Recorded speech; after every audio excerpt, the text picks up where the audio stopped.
here with Tabitha again. Hi, Tab. Hi, Amy.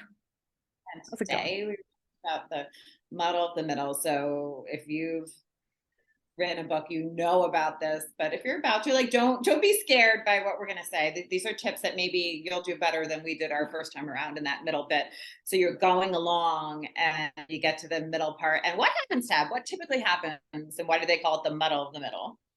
It can just drag a little bit. I mean, we're starting something new. It's so exciting and it's shiny and new. And for me, that lasts about 10,000 words, and then I'm like, this is the story. I've got that, I'm in it. But then I get to about 40,000 words and it just starts to like trudge along a little Right. bit. And then, when by the time you get to 70, 80, you're like racing toward the end like a horse to the barn, right? But it's that middle part. And I think everybody that's written a book can identify where it loses a little bit of the shine. And partly it's because you've been in the story for so long, you're kind of like, all right, I'm getting a little tired of this. But I also think that it's a lot to sustain an interesting plot That's and what it character development over That's what this it is much too, time. because you have to keep it going. Right. You can't just be done. And so how do you do that effectively? So Right. when you're in that place, what's your number one favorite thing to help So my jog it up? number one favorite thing to do, and this is not actually how do you make the middle better? It's just how do you get out of the mindset of the muck of the middle? And that's sometimes I'll skip to a scene that I'm really excited to write, and I know it's coming, and I know it's going to be a really powerful, either emotional or an action scene, and I'll write that one. And that kind of gets my head back in the game, gets me enthusiastic about that story again. And chances are I'm going to have to rework the scene by the time I get there in real time, but it does something to my psyche and to my creative energy. And I think that that's enough of a reason to put that as my number one thing that I do to kind of like keep myself going in the middle. But from a technical standpoint or a writing craft standpoint, and then things that will make a difference by the time you get to the end of the book and you're coming back and editing, the middle is the place where I think you can expand. You can expand some of these subplots, right? You can make a little more trouble for your characters and give them like a whoop, and then that little subplot has its own resolution within the bigger picture.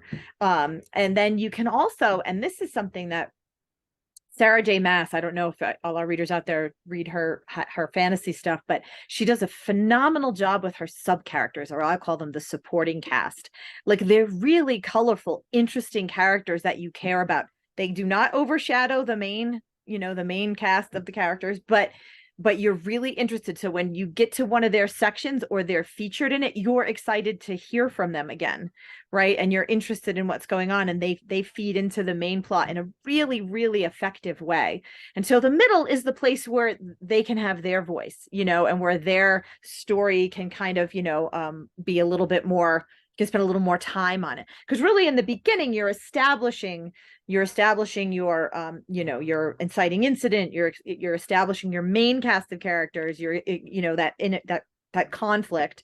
You're establishing that in the beginning, but in the middle, that's where you can expand a bit and you can play, and you remember that you can come back and edit. So if some subplot that you were playing with doesn't really work, you can come back and rework that. It's okay. It's a place to take a risk and take some chances in the middle. Yeah, Uh, it sounds to me like you're also saying, and I also know this to be true, so it's kind of a leading question. Think about in the beginning what characters are going to rescue you in this middle, or what subplot. Like you have your main story, but you also have to consider that you're going to need some things to bolster that. right. So can you speak to that a little Yeah, I mean those are the subplots or the or the little arcs, the mini arcs within I remember writing one story and we needed to get this piece of information, right? And it was really critical to get this information back to the Rebel Alliance, we'll say. But and so that subplot became its own. It had a high moment, it had tension, it had dramatic, interaction with whatever was happening, and it wasn't the main climax of the story, but it was interesting enough that it really took up a big chunk. And that those are the kinds of things you need, especially in genre fiction. You need those exciting high moments within the bigger overall arc. to give it, to keep people reading, to keep them turning the pages. And that speaks to pacing, which we talk about on here sometimes too. And that's where, again, you're getting it all out in the first draft. And in the middle, especially, you're probably monkeying with things that will need to be refined later on. And, I was on a panel. I don't know if I said this last time or if I said it at another place. All right. But I'll say it again, just in case. I was on a panel at I think it was Worldcon, and it was a bunch of us genre fiction writers. And the question was, how do you go back in and test for pacing? Like test if your pacing is good. Right. And one woman had this, she was, I've read her stuff and it's really good. And she had, I can't remember her name, so sorry. But she said, I go back through and I actually color code the high moments in each chapter and in each, for the whole book. And so like the high moments, the really intense moments get like a purple sticker. And then the piece, the really, really quiet sort of like bridging, scenes that we all know we need. I just have to interrupt. She prints it at yes. Is this a sticker? Yes, okay. sticker. And she sticks them on there. And then she looks through it. And if there's too much purple in one place and only green in another, she's like, I have a pacing issue here. And my plotting needs some adjustment.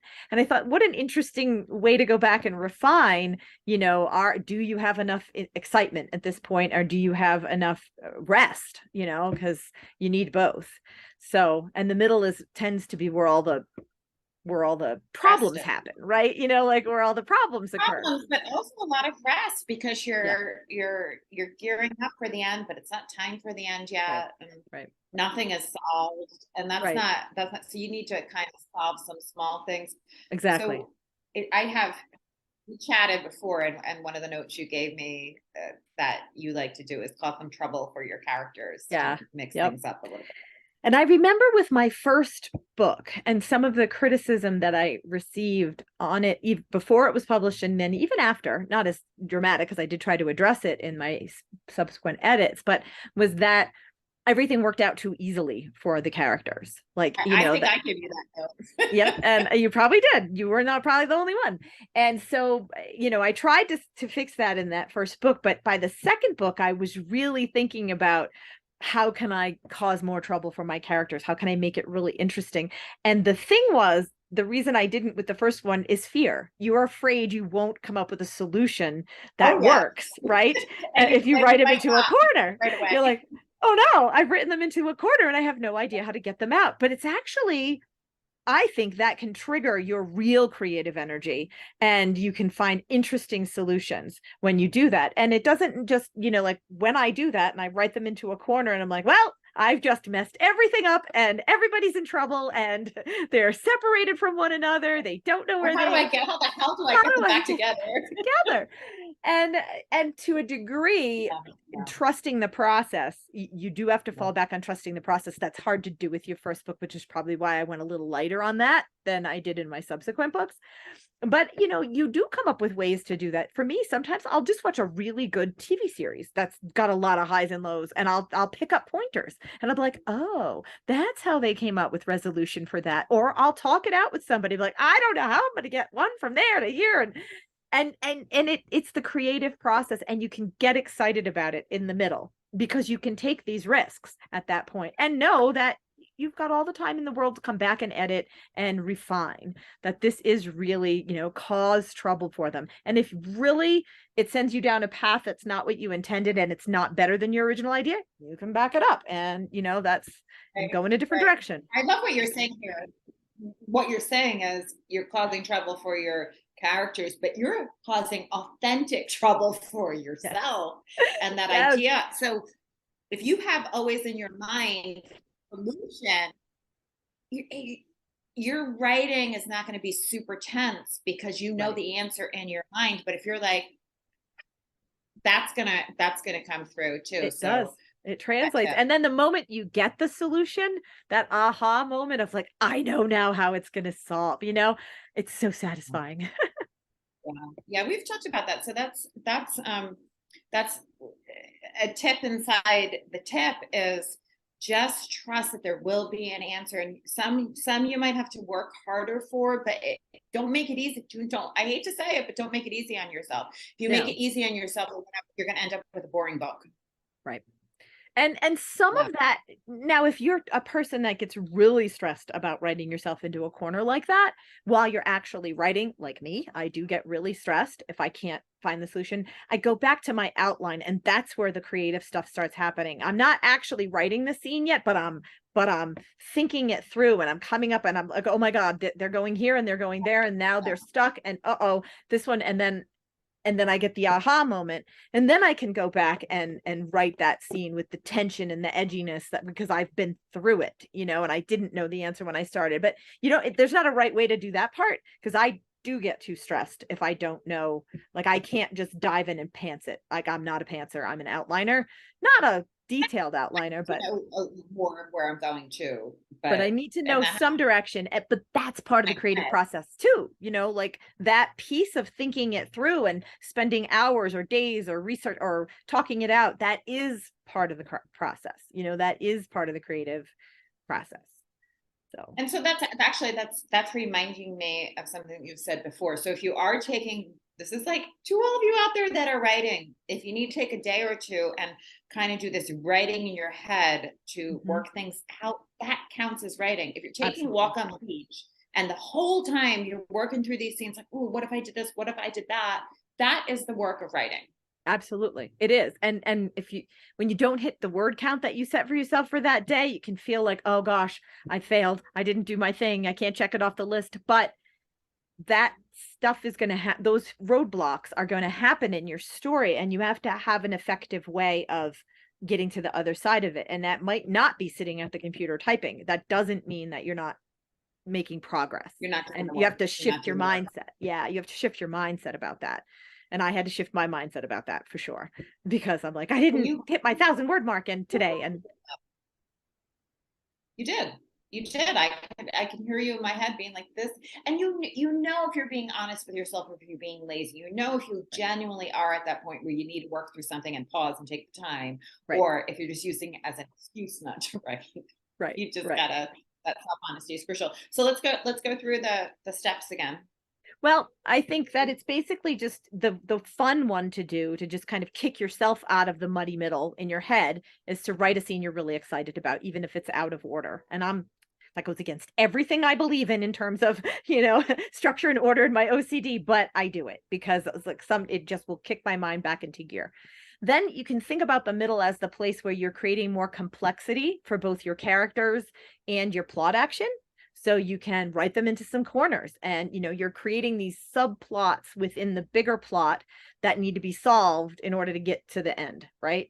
And then that's all. And it's also a place where I think you can expand out your minor characters and really give them some life and some real actionable action in the story, and sort of flesh them out, whether it's because they're going to get their own story at some point, or they're only ever going to be supporting characters.